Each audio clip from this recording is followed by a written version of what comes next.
Welcome to SOULutions, where men come out of the shadows to testify, giving tips in manhood, honor the codes of integrity, and give out real solutions for soul survival.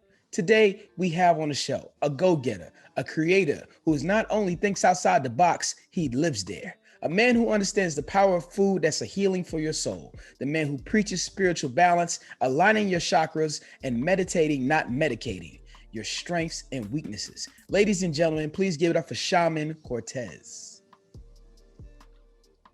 Wow. Thank you. Thank you for, I don't know, say good morning, good night, good afternoon. Good day. But good day. That is. Good day, mates. I feel like my London shit on my, the mystic being in inner me. That's what that was that just popped out. Man, how you feeling today? How you doing? You feeling good? Oh yeah, I'm definitely feeling good. It's a good day in the AEU. I'm chilling on the beach right now currently by the what is it? I'm coming to your town, like I'm astro traveling. I'm chilling. I want to catch the vibe, so I kind of feel the land. Like I need to be grounded to this energy so I can really connect, with the ancestors, energy period. Absolutely. Are you ready to drop these gems today? I'm definitely, hey, if there are gems I can drop, then I'm willing. Yes, let's do it. What person did you meet or see that gave you the drive towards the man you are today? Who or what defined you? Why you doing that? You gonna go deep on the first question? You ain't gonna give me a chance to breathe, brother. Okay, so can I be honest? Like 100% transparent. 100% honest. So, and this is kind of like you bear the soul. So I feel that I do myself justice by doing this.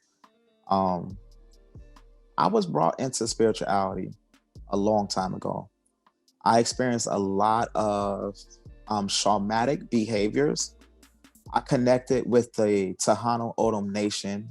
This the Native Americans in it's like Casa Grande is like how you get there. So it's Casa Grande and you go up the Choo Choo Road and you end up on the Tohono O'odham Nation, which is the T.O. tribe.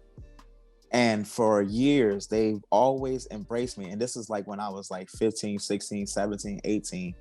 And for some reason, I found myself on a reservation doing business. And I just felt connected to the land. And I didn't know what it was. At night, I would just go out and stare at the stars. And it was just like a beautiful thing. You felt connected to the universe. And then I would go on to have more experiences where I was exhibiting behaviors of airbending. Like I would move my hands, in a method of the infinite symbol.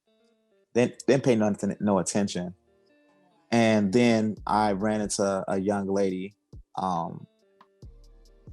and it was like when I met her, the way that she stood was like poised like a queen or a goddess.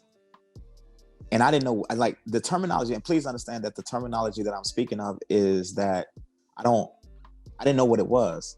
And I actually have video of this. That's the amazing part. And she ended up becoming my girlfriend. And she brought stuff about Kundalini magic and stuff about chakras and, the Hermetic laws and, the 42 Proverbs of Ma'at. And she introduced me to a lot of information. And it was a whirlwind of like, oh my goodness. And I'm saying that because I'm sending vibes out to her tribe because she is Igbo, she's Nigerian. So yeah, good vibes. And yeah, it was full on contact. It was full on like loving. It was full on everything. And I just couldn't get enough.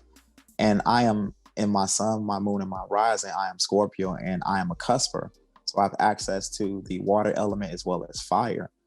So for me, it was the best moment of my life because I come from a background where I lived in group homes and I transitioned from orphanage to foster home to group home to boys ranch to this in the cycle of being like in this nomadic approach in my human experience.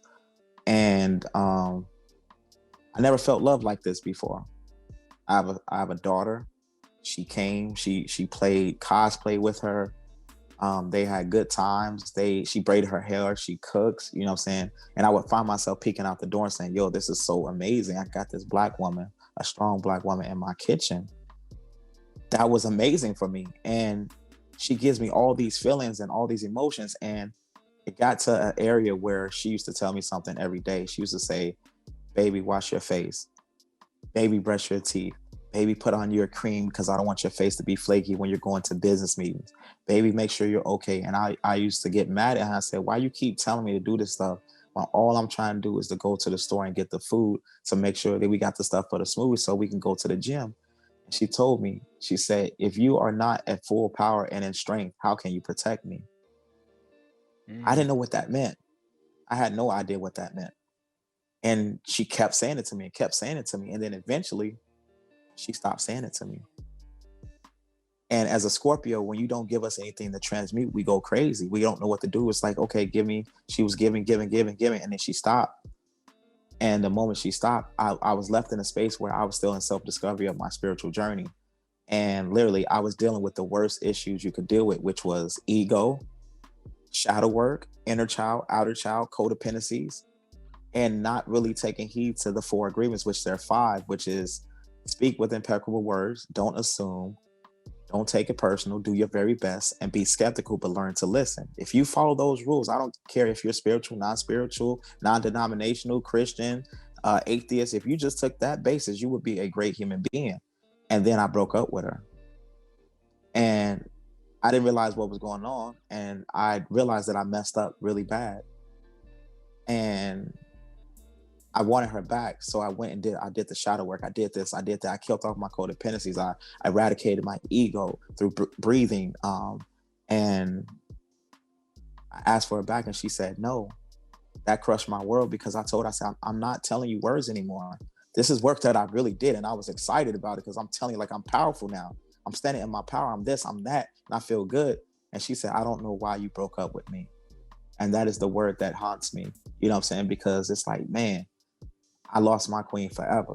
And I'm saying that to the extent of that, you know, I want men to realize that if you have a woman that's encouraging you to self-care and self-love, because that's what I established, that's what I coined my ascension off of, which is very rooted in the factual elements of what you need to do in order to maintain the position and also level up.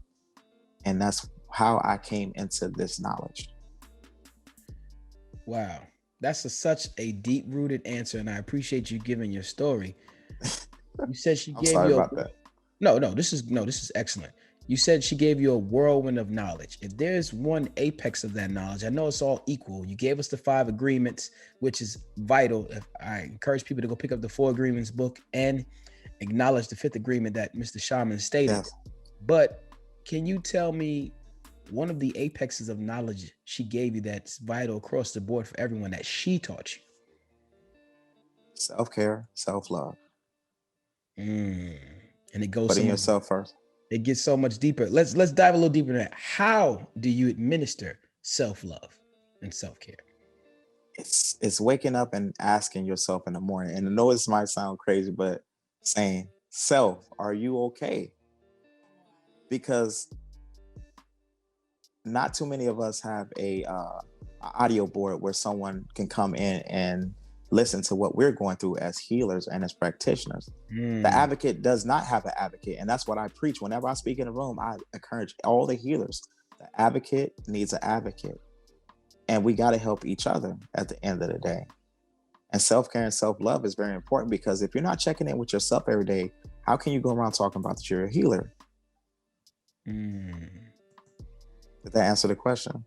Yes, absolutely. I'm just listening because I've talked to people all the time who are the people who everyone comes to, but they have to go to a higher place to get their frequency taken care of. And right. we're just a little bit closer to the spiritual leaders because someone's putting you in play to take on the energy of others, so you can therefore, get rid of the energy and make everyone better around you. And that's how leaders are born. And I respect that. I appreciate you sharing that with us. Definitely. Do you have a vision board? That's funny you say that. Okay, so don't judge me. I've never done a vision board. My life path number, I believe, is 9. So it's like I'm master generator. So master manifestor, I believe it is. It's one of those. And with that, I went from doing intentions, manifestations, self-projection, and now my power is activation. So when I get around a certain group of people, they might look at me and say, well, why did you start the company so fast? How did you get the logo? How did you do the motion graphic? um, how did you get the business plan done so fast? These are the questions that they're asking, because I didn't feel the need to do a vision board. All the shit that I want, I can go directly right now. If I want a 73-inch yacht, I'm going to go over to the 73-inch yacht. I'm going to open up the door, turn on the engine, and then I'm going to hit the water. Same thing. If I want to go sit in a Rolls Royce truck, Lamborghini truck, I'm going to go down to Gold Coast Bentley. I'm going to say, Caesar, I need to take this car. And I'm going to get in that car. I'm going to drive and do what it is that I need to do. If it's a luxury property, I'm going to call Mark Fisher. I'm going to say, Mark, what is the most expensive property you got? I want to go do a manifestation video in there. So having access to the world of luxury items, if that's what the world you choose that you dwell in, that's not what I promote. I do like nice stuff. Like my ultimate dream is to be a janitor at a middle school. So I can encourage young kids to say, man, Mr. Shaman got the brand new Rolls Royce truck, but he cleaning the floors. That's hella insight for somebody that's 7, 8, 9, 10 years old when they see something like that. Like, yo, the same car that Jeezy got, Shaman got? Yeah, Shaman Cortez got the Rolls Royce out there. And then on the weekends, I want to be able to help elderly people to go pick up their groceries in the most luxurious vehicle that they never ever been in. So when they pass on, they can remember the last days of their life that there was a brother named Shaman Cortez that came through and looked out and hung out with them. Because our elders, they have the knowledge, and I respect the knowledge, because with knowledge comes power and understanding. And if I have power and understanding, I could deliver a better message, a more profound and just an ebb and flow of energy when it comes to delivering the messages that you seek from me. I appreciate you going to the grassroots and attacking the change right there at the middle of his junction. And so many times we do view the janitor as someone that's unsuccessful. And if they look at they're doing anything else, people want to look at them as they're doing something illegal. But we need to change that entire persona, that entire outlook, that all you need is financial literacy and you could do any job you want to do. Yes, sir. Anyone you want to be. I would like to talk to you about some of the affirmations you tell yourself. Now, you say self, how are you doing? But what are some of the affirmations you want to share with us today to help us go about our day that you can share to help us be elite in our lives? I tell myself that I'm beautiful. I tell myself that I'm powerful. I tell myself that I am all things. I tell myself that I am the universe. I tell myself that I am powerful, I am protected, and I am safe, and I can do anything and have everything, all wishes and all desires. Anything my heart flutters for, the universe will give to me. I just say that over and over again, and I mantra it into my sleep. Even with my releases under the new moon that's coming up on the 28th, it's the same thing. I am preparing I'm doing semen retention. I'm pairing myself with a high priestess for an exchange of energy, you know what I'm saying, through, sex magic. I'm affirming my quantum jump with a firmer final destination of exactly what it is that I'm fine tuning my final destination for, as far as where I want to be with my business. And I'm claiming that energy, and I'm releasing all of the negative things, all of that old bad habits, and affirming new ones pending the full moon. I mean, the new moon that will be coming after the full moon, and using that as a manifestation along with my stones and charging my stones. Like I have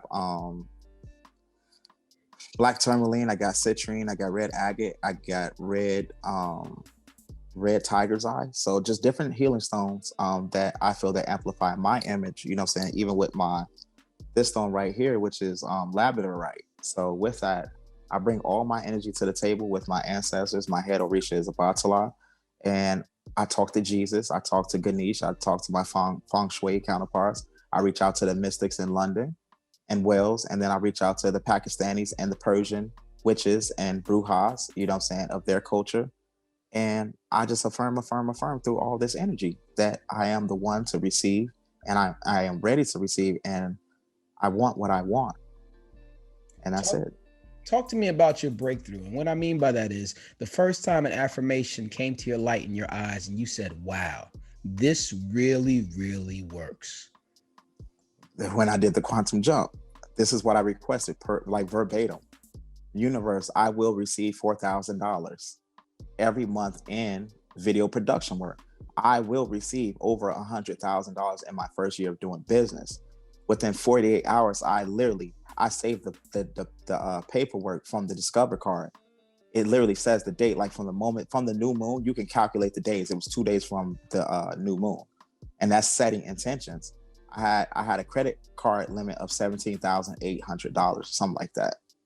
Then, while I was in construction, doing a project, the contractor was saying, hey, we can go buy some houses in Gary, Indiana, and put senior citizens up to 3 or maybe 4, and we can generate in between 22,000 and 45,000 per house. So if you calculate the math, if you take 3 houses plus the money that was put on the table, that's over $100,000 in the first 90 days of my manifestation. That's when I said, oh shit, this is real.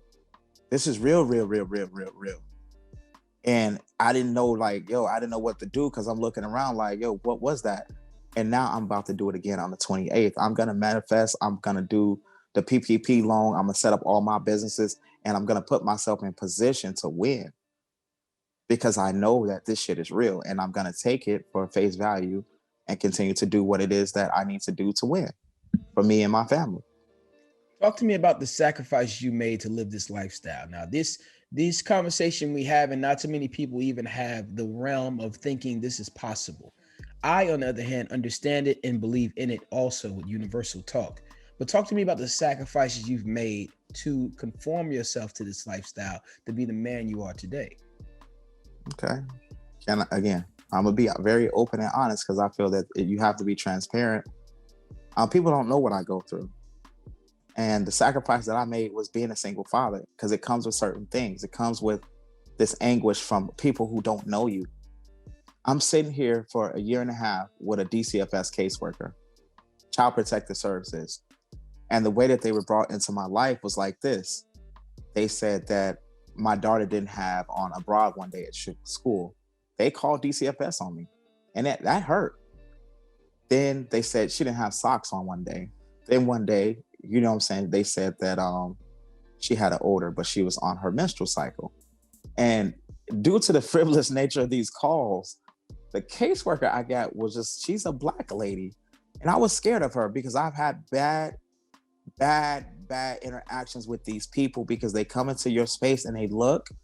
And I have a cousin who was helping me out consistently at the time, and that was the only thing that saved me. But right now, I don't have anybody to assist me. My daughter's 15 years old. She's special needs. She doesn't need help, but she needs supervision. And it's not something that I could just walk out the house and legitimately, if something happened and the police showed up, I would be going to jail for neglect. Literally. And that is a pain and I'm still living it. So that is a pain and a sacrifice, and being the single parent, which is rewarding, and not having the time to have the right partner. I have had women come into my life, but I have to keep the number so minimal, because my daughter is very, very clingy. So it don't matter if you came in to sweep the floor. She'd be like, hey, how you doing? Oh, your name is Michelle. Do you babysit? Do you braid hair? Like, she's got to run down to let these women know, like, how you coming? Because my daddy need these things. And then lastly, I need you to love him. She said that to a woman. And I was like, it felt good, because it's like, at least she sees it. Because I'm like, I just don't, I couldn't process that myself. So that's the sacrifice that I went through, and I'm still going through. So it's only right that I live in abundance after that, and I share with my fellow human being on a humanitarian aid type level, like, and not to drop off packages, but to do the root work with the people to help them become better spirits, if that makes sense. It makes absolute sense. Talk to me about the patience you need to have when you have a special needs child. There's so many people I watch that have special needs children, and I always say that it's a level of patience and a level of understanding no one can understand unless they live in it. So I'll ask you to give you some of the experience in that regard. So talk to me about the patience that you have with having special needs child. I I didn't. I was like, what are you doing? Why did you do that? Why are you doing this? And it was bad, you know, and to the point where the young lady I was with, she was like, you can't yell at her like that. And I kind of dialed it back to like, this is how we operate.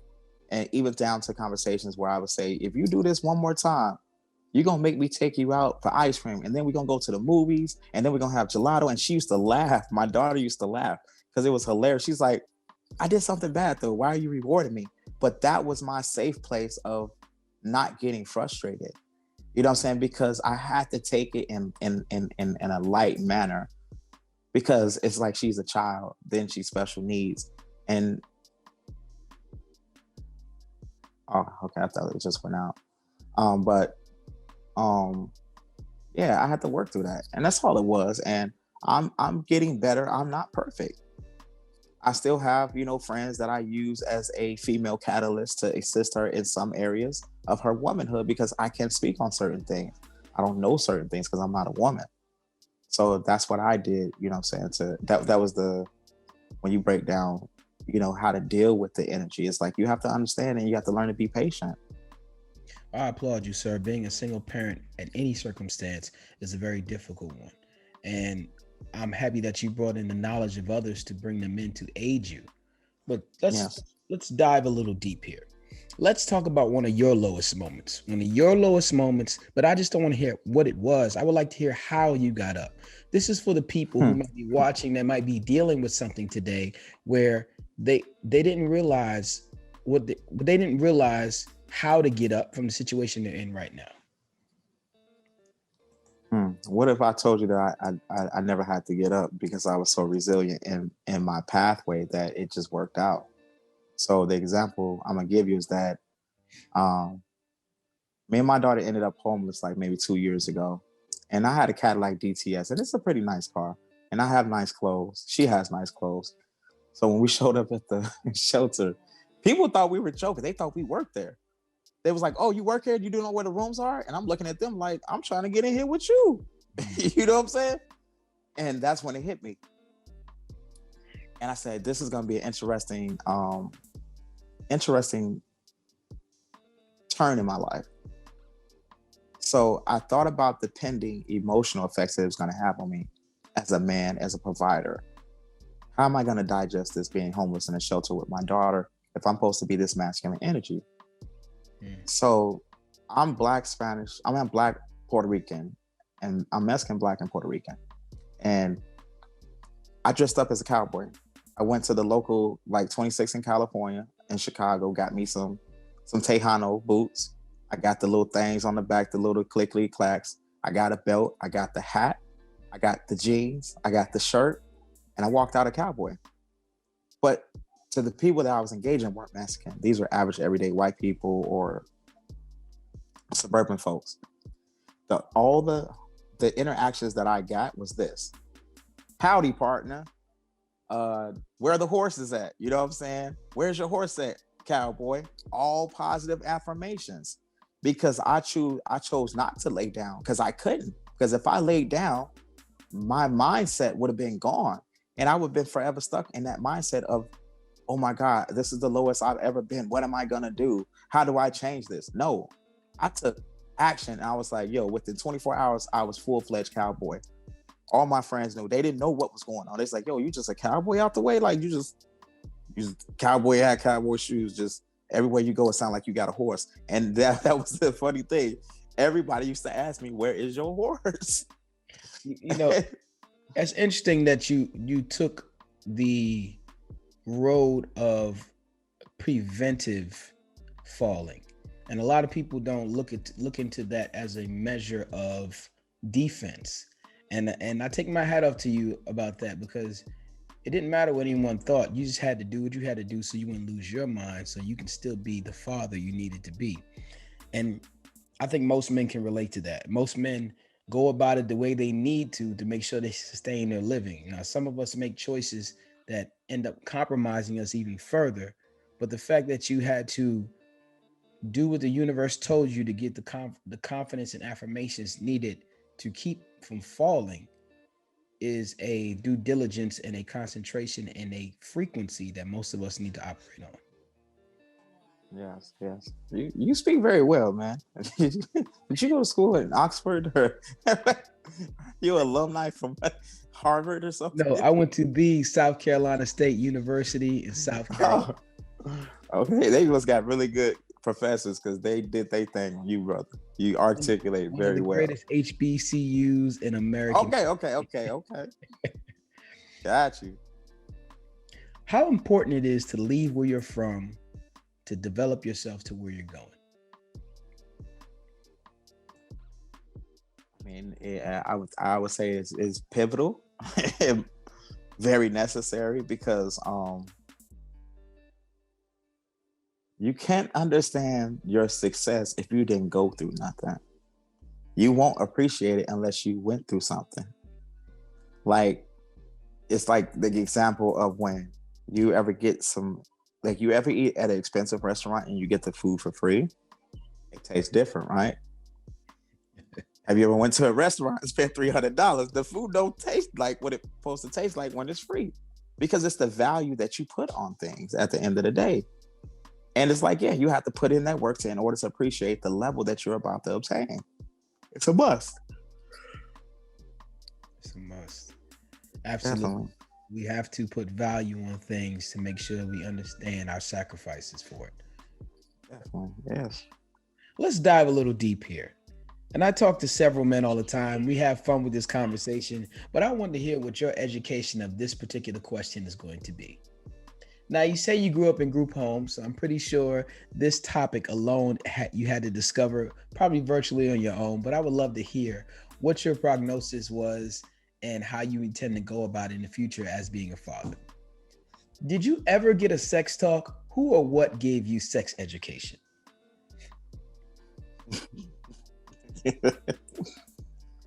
Streets of Chicago.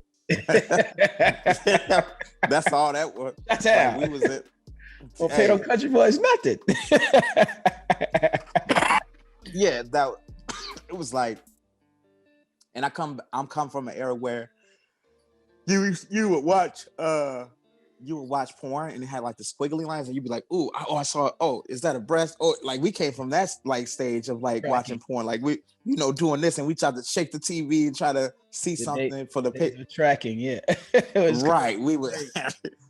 So with that knowledge, it was literally like, I think it was like, what is it, 7th or 8th grade? I couldn't have been older than 9 or 10 or something like that. And it was like, I like you, you like me. What we know of is that I take this thing and they go together. And that's pretty much what happened. Like literally in the gym at the school. Like, answer this question. Why do you think we run away from teaching our kids the downfalls and the successes and the happiness of sexual energy? Just because I had a guest on, Mr. Jonathan George. He said it's a healthy thing, but people don't preach it as healthy. They run away from the topic of sex. Why do we run away as a culture from just teaching our kids or giving a extensive knowledge about sex, where it can lead, what it can do for you on both sides? I think that's because I don't want to say something and then it's like, well, that happens in all cultures, but I think it's due to the fact that we still consider sex taboo.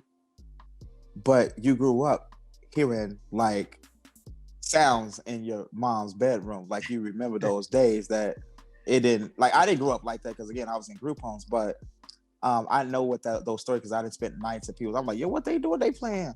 What game they playing on the PlayStation? They not playing no game. They have an adult. They'll have an adult time. Adult time, exactly. That's what I mean right there. Adult time. It's like if we knew what it was early, I don't know. We could have made better choices. Better choices.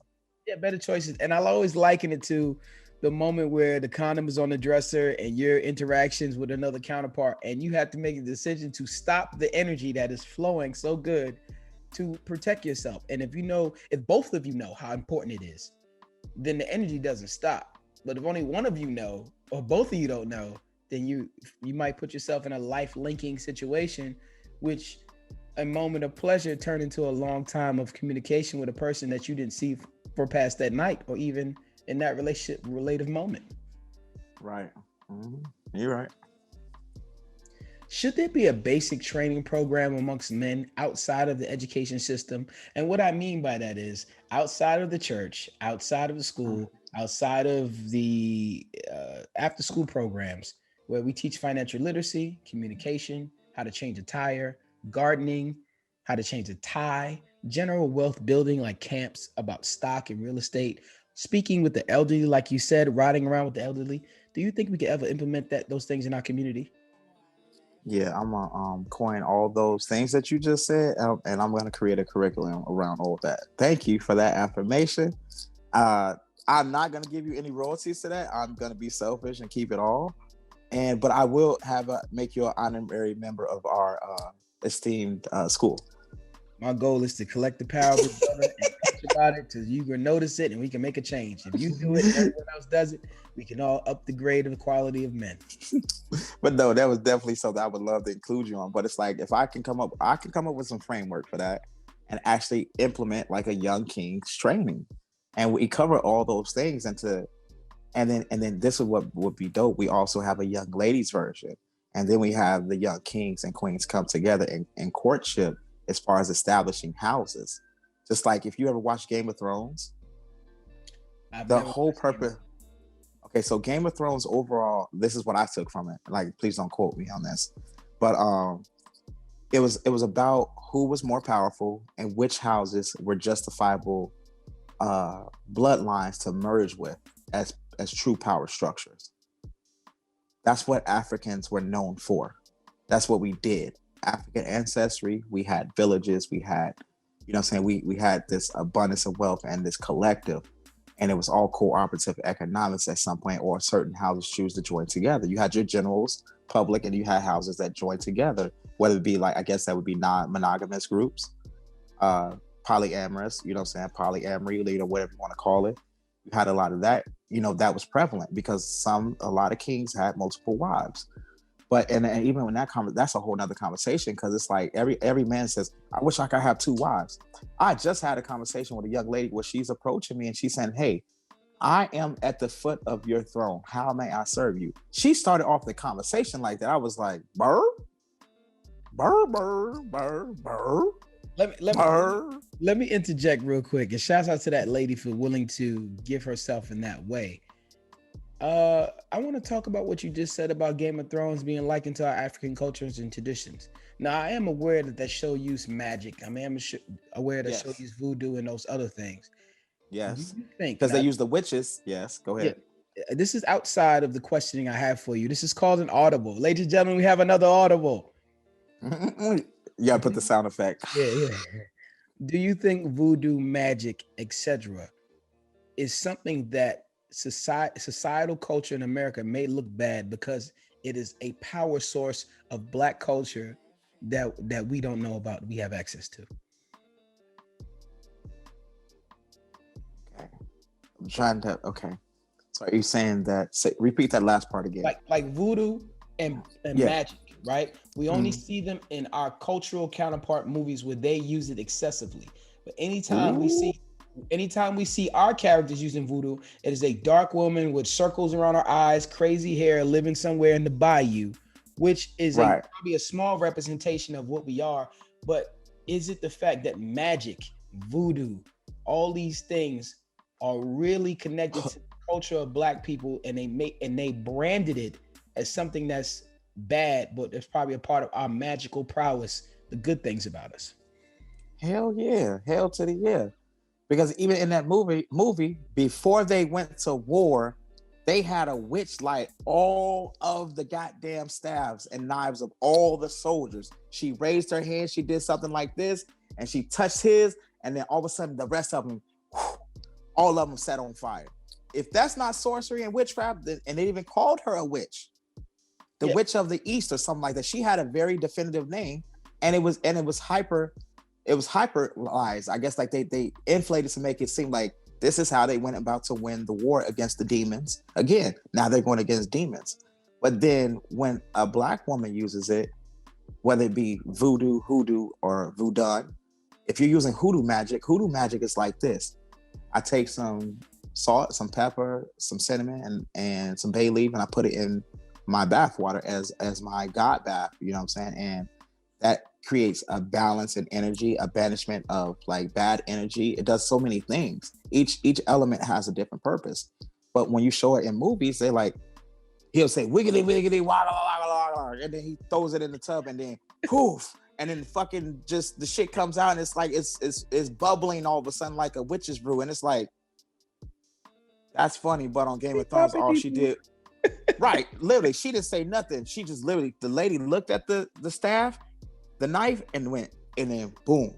She didn't say nothing. You know, but let it be a Black movie. Yeah, I'm just so curious. Is that a power that we all could tap into? That's probably rightfully ours. That, you know, history is written by the victors, and since we are a conquered people to a certain extent, are we not? Is it not being let known what our real power source is?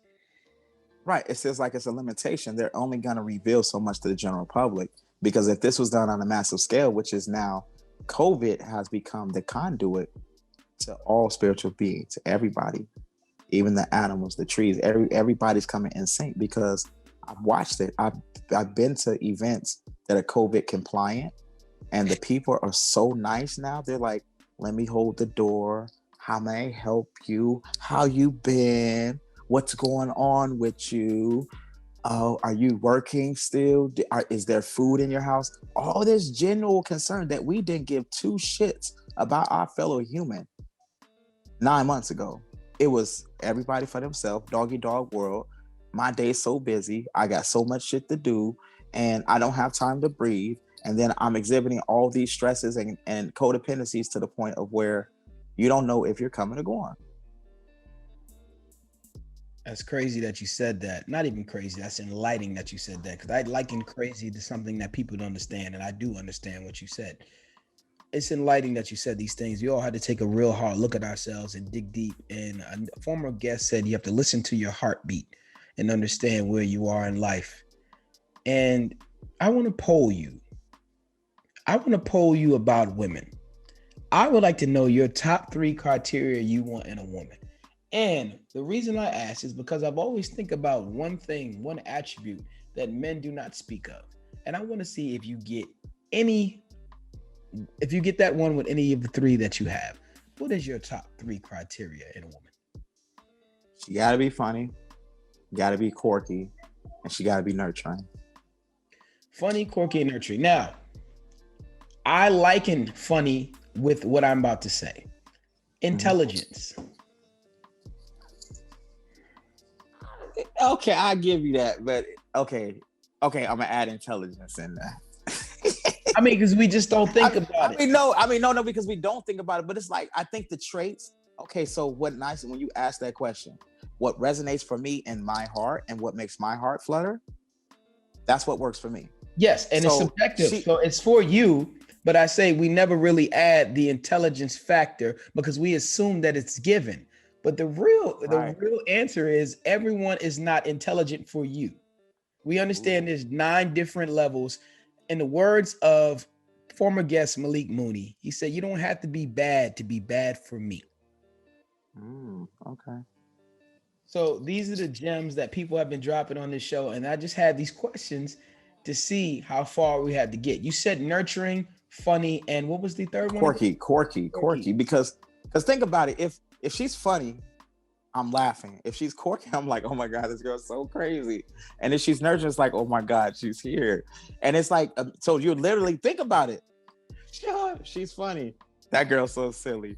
Ooh, she's nurturing. Girl, you're so funny. So if you think about those 3 traits, I don't need no intelligence. Like we're living in the moment of what makes the soul heal, which is laughing. This is my counterpart. This is the quirky behavior. Like, that is dry comedy. That is not funny, but it's funny. And then it's like, boom, nurturing. And with the nurturing comes all the other stuff that, you know, in that world. And you know what I'm saying? You're getting that loving and all that. That's where that comes from. So for me, it's the quirkiness and the funny. It's really the quirkiness for me. But funny would be good. And then nurturing is definitely a must. How much? And what? I'm sorry. No. I'm saying I want to add yours in too. You don't have to add it. You just think about it next time it comes around. How much are you trying to understand communication? You said quirky, you said funny. How much are you trying to understand the communicative process between you and the woman of your top 3 criteria? Sit and listen. Like, I'm willing to listen and integrate. Listen and integrate. Audible question. Here comes another audible question. As a whole, for what we know about women, because we can only speak for men here, do you think women listen to men when they speak? Yes and no. Please elaborate. So that's something that oh my God, I desire that. And I want you to repeat the question again. Go ahead, repeat it. Do you think as a whole, not as individual women you met, but as a case study for along your life, do you think women actually listen to men? I know they hear us. No, I don't think they listen, but they don't hear us. And it works both ways too. So yeah, I would say that. I would go that far to say that they don't. Now, sometimes there are exceptions where you have an excellent communicator, but the way she chooses to communicate might not resonate with you as far as your love language. Right. You know, we have the 5 love languages. Do you think assumptions is the reason why? Do you think women assume a lot of things instead of hearing and listening? No, I think women are a little bit more direct. They might be off a little bit or maybe indecisive from time to time, just like men can be that way from time to time. I think it's on both sides. Absolutely. It's both. We're not badgering women. We're just asking tough questions. Not. Right. And yeah, that it works both ways, you know. Well, find you a good listener, everyone, and someone who can hear you and manifest what you are saying on both sides of the fence. We talk about leaving a legacy, but mostly ignore major steps. Do you have a will? Mm-hmm. Talk to me about the conversations of having a will. I know you eventually have to talk to your daughter about it, or a person you to leave as a guardian. Knows. Yeah. She knows. Was the conversation tough, or why do you think as a people we run away from it? Because we are afraid to leave a legacy, and no one's ever taught us, and a lot of us have not took the heat of the knowledge to go ahead and do the necessary steps to do it. Like, if you ask my daughter what is an inheritance, she'll tell you. And if you ask her what is a legacy, she'll tell you. And when people hear that, they think like, wow, she's special needs, but she understands the legacy though. And it's like most normal kids don't know what the hell that is. So I instilled a lot of energies into my daughter to where she can win in life. Like, when I die, she's gonna be okay. But she already told me, she said, when you leave, I'm gonna get the check. We'll put you in a little Dragon Ball Z ball, and we're gonna keep you on a mountain, and we're gonna keep a nice picture, you know. And then she said, I'm gonna go buy a whole bunch of Barbie dolls with all the money. And I was like, okay. You put the cherry on top with the Barbie dolls. Right, a whole bunch of Barbie. I said, that's a lot of Barbie dolls, Asian RA, you know. Hey, that's what it is though. Let's put you in a different frame. Let's put you in this character. There's no wrong answer for this question I'm about to ask you. It's subjectively for you, as if the top 3 criteria. As a husband, would you rather have a great woman or a great wife? Great wife. Please explain. Having a great woman, it just sounds like the all in all of the being to being. Like, she shows up, she gets the job done, nurturing, caring, stuff like that. And she just makes sure that the operation of the house is intact. A great wife, or you're going to be held up to a different kind of standard. You're going to have to come in as the provider. You're going to have to show consistency. She's going to require you to do what it is that you need to do to keep the family structure in place. And she's not going to let you get too far off your rocker, because women are very intuitive. So they know when men are hiding stuff. They just know. And no matter how you do it, if you try to lie. So when some people lie, they look down. It's like the eye goes down. What did you have for breakfast? I had some cereal. And then you say, well, how was your day? Well, it wasn't. Did you not just catch that? She went from this to this, like a whole head movement, you like, oh wow, you better stop letting out these secrets. Oh yeah, you're right. That's just one of them. I'm just messing with you. but no, but you don't know, because sometimes it becomes confusing to me, because when she does this, sometimes she'll come in the same answer and then go like this and look back down. I'll be like, oh shit, that was an anomaly. So that was the audible, you know what I'm saying, in the connection, and you don't know. So, but I watch for body language. I listen out and I ask those questions, and they don't even know that you're reading. She might know you're reading, but she don't understand the intent of why you're reading. So, there it is. There's a book that I've read called Never Split the Difference by Chris Voss, a former FBI negotiator. And he gives out all the tips and all the things you want to know about body language, about words to repeat, how to make people repeat conversation. And when you think about those things, after you read this book, you start to get a little guilty, feel guilty when you start seeing it actually work on people. You go, ooh, and you start saying, ooh, that worked. I can't believe that worked. Because you don't want to use it on people you're so close with, because it's terrible. But it's called Never Split the Difference. Yeah, I'm going to have to write that down. Never split the difference. And no, there's nothing wrong with that, because, okay, would you rather ask somebody in conversation, what are their intentions? Or would you rather say, when it comes to me and how you see us moving in the next 5 years, how does that look? What does that look like to you? Well, I just thought that we were great friends and, just think like we're just great buddies. So he said 3,000 words within that little bit. He said, basically, he does not see any acceleration between me and him as a friend, any type of joining of houses or business. You reveal so much about yourself by saying the answers. I didn't have to read this book, but I can pull on that intuitively. I can pull on that automatically. But if I ask him, man, if we hit the lottery next week, where we going? Oh man, we going to Jamaica. We going over here. We going over. The energy, all of a sudden it changed. So how come is it when I have money, you can project all of the best things in the world, but I say in the next 5 years, you never say, hey man, I think we should start a men's retreat. We can generate one source of income. You can do a book. That's another source of income. We can start a YouTube channel. We can eat off of that. That's 3. And then you said that you sell products. That's 4. And then for the 5th one, we just go around doing motivational speaking. That's 5 sources of income. So as my friend, if you know that you're going to be with me for a lifetime, why wouldn't you want to empower me? Because if you ask me, what do I see in you, brother? I said syndication. I see a night slot with the BBC.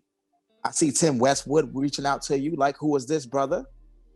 Do you see what I'm saying? You speak in power. I see a hip hop cipher in between the UAE and artists that they might have out there and say in Bangladesh or India.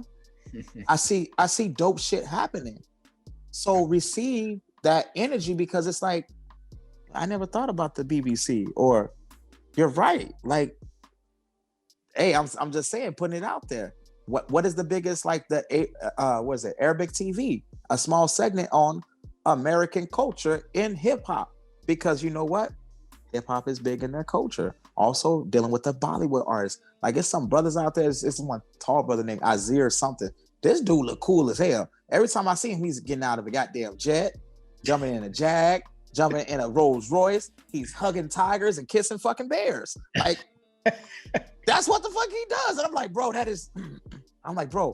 I want to stop everything that I'm doing and just hang out with you. Right. I want to kiss bears. I want to hang out with tigers. You know what I'm saying? I want to go into a snake pit and just hang out like, yo, what's up? You know what I'm saying? Why not? That's living on the wild side. But I appreciate those affirmations you gave me.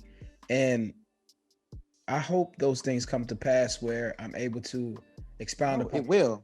You got to correct your Correct your words. It It will happen. will come to pass. While my There boy, you go. Yeah. oh, And then you're gonna book me again and say, hey man, I got a producer slot and I want you to be on the show. And I'm like, hey, I can produce it and be on the show. Like, yeah, you get 2 checks. Thank you, my get two brother. checks. You get 2 checks. There you go. 2 checks. Once what yeah, what yo, that's what I'm starting using affirmation. 2 checks. I like that because we're gonna use that. Like manifest something that you get 2 checks. The first check might be ongoing. The second check is just the confirmation affirmation that the universe appreciates you and here's your tip. That's what we're gonna say. That's how we're gonna leave that energy. Absolutely. Validation from your partner. It's like you win a championship when you meet the right woman. But I ask you, Mr. Shaman Cortez, do you defend the title? And what I mean by that is, are you still keeping yourself up? Are you competing with the best versions of yourself when you first met her? Are you upgrading it? Are you making her feel good? Are you defending the title? Okay. I'm currently single, but I am going to say that I am currently throwing out all my furniture. I am throwing out all my daughter's clothing, and we're going to start fresh to death. And not in a sense that I need to brag or show my wealth. I just want my daughter to be uplifted at all times and the energy in my home to be uplifted at all times. So you are defending the title with your daughter. Yes, because that's yes. Absolutely. There's nothing wrong with that. I came up with something called operating at 100%. And what I mean by that is I took 5 categories and divided them into 20% each, adding up to 100. You have purpose, health, confidence, money, and knowledge. Again, I repeat, purpose, health, confidence, money, and knowledge. Purpose means you're living in your purpose, doing the due diligence towards your universal energy. Health means you're working out, eating right, taking care of yourself, praying, meditating, the things that you do to get your chakras aligned. Confidence is you're doing it without fear, any intimidation, or trepidation. Money is you made a little money today, spent a little money, invested, or sent something to a charity. And knowledge is you took in some new knowledge and information. So I ask you, Mr. Cortez, within the last 24 hours, how much of 100% have you been operating out of between purpose, health, confidence, money, and knowledge? Purpose first. So purpose, I've been walking in my path and just affirming the power that I have as a shaman. Health, going to the gym, eating right, and just staying in a routine that allows my body to operate at full power. And confidence. Have you been doing it confidently? Yes, I mean, for confidently, just keeping my appearance. Like I just shaved like 2 days ago, and I shaved my mustache, and I'm about to go get a line tomorrow. What about any fear? Have you had any fear in the last 24 hours? No, I never. I'm always moving forward. I live a perpetual death over and over again as the Scorpio energy. So fear is definitely not something it's never really affected me. Wow, that's an amazing affirmation. Money. Did you make a little money, invest a little money, save a little money? Amazing money. And more coming in. And knowledge. Did you take in a little knowledge today? Yes. Yeah, I learned so much from you. The cheat code. Sounds like you are operating at 100%. Make sure you stick to that and stick to your goals and your affirmations, sir, because you blessed us today with some great knowledge. Definitely. Thank you, sir. You are now part of the Silhouette Boys Club. It is people like you who move in the shadows to help people like us shine. Now, before you go, we love to get referrals for the show. Is there someone you like to recommend that will come on the show to talk manhood to increase the conversation we're having today? My brother Atwill Williams. He's a videographer, a real dope guy, and he's under my mentorship. Mr. Atwill Williams, we like to call you up to the Zoom stage, as we like to say, and we'd like to hear from you. Now, Mr. Shaman, before you go, can you please give us some shout outs on your social media? What you got coming up next that you like the people to know about yourself? Again, you can find me on Instagram at Shaman Cortez on Instagram. And something that I have going on is that April 24th, I'm doing a event on Lake Michigan on a yacht where we're doing a release of energy in the water, like out on the water, literally, like everybody gonna be in the water, and we're doing a release on the water affirmation, strawberry champagne. You know what I'm saying? We're gonna have Reiki, and we're gonna have a general reading and a tarot card reading. We're gonna pull cards for people, and I'm so excited because I'm about to do the flyers next week, and it's gonna be a series. It's literally gonna be from the water, like the earth side, like the earth. Like you have earth, you have water, you got fire, you got air. So the next one's going to be in Hawaii on an active volcano that represents the fire. The air will be, we jump on a flight from Chicago to Atlanta, and we do affirmations in the air. And so the air, I said I did water, I did air, and then fire, and then water. So I think that's right. Earth, water, fire. Well, you definitely have to let me know and send the flyer to me so we can link it to your video and all the information that we have going on, so we can get the people who are just like you or learning to be can find where their tribe is. There you go. That's exactly what it is. For those of you listening today, you can reach me at SOULutionsformen@gmail.com to be a guest on the show. Or you can message me on all media platforms at Sheem1. That's SHEEMONE. Let's continue this conversation on Clubhouse, Facebook, Instagram, or email. We end today with a quote from Dr. Miles Monroe. True success is not measured by how much you have done or accomplished. It's not compared to what others have done or accomplished. True success is what you have done compared to what you could have done. In other words, living to the maximum is competing with yourself. It's living to your own standards and capabilities. Success is satisfying your own personal passion and purpose in pursuit of personal excellence. Question of the day, question of your life. Are you maximizing your life? Ladies and gentlemen, this has been SOULutions.